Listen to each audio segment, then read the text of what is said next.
Hello, welcome to my guide on Jack's jungle. Now Jax has always been a top laner, he hasn't really been much of a jungler.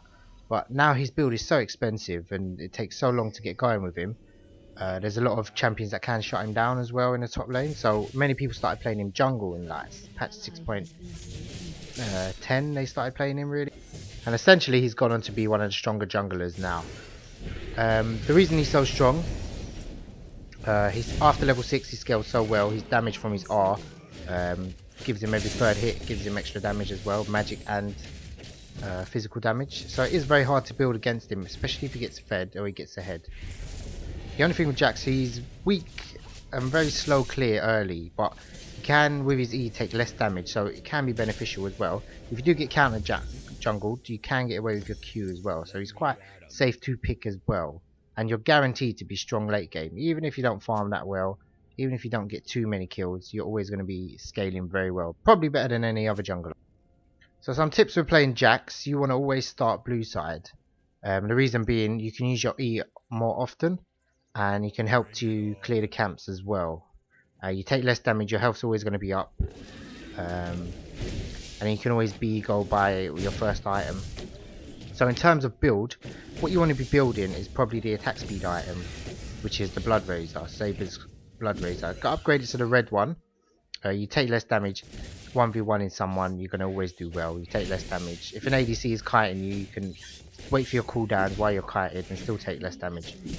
You want to build probably Ninja Tabbies as well. You're probably going to take in a lot of AD damage. Trinity Force is always good. The Sheen procs are brilliant on him. I tend to build a Frozen Mallet as well. That's very good at sticking to a champion as well. Titanic Hydra is very good. You can be building a bit of tank as well. And probably Dead Man's Plate is very strong. With your Q, if you jump to them and you got Dead Man's Plate activated, it will also do a lot of damage and slow them as well. So it's a nice little bit of burst as well from the Sheen proc. So you can be chunking someone 600-700 damage just by using your QW. Always activate your W, then press Q. So you jump to them with W activated, and that's pretty much an extra damage tool as well. It's a nice little tip. And also when clearing camps, you always want to, when you use your W, you want to auto attack reset as well. So you want to auto attack, press W straight after. You don't really want to be. So here I died to the red buff like an idiot. I should have run back to the bush or just run away. But I think their mid laner was coming as well. So he can actually do very well against an enemy jungler. Essentially Jax is made for dueling. Moving on to late game.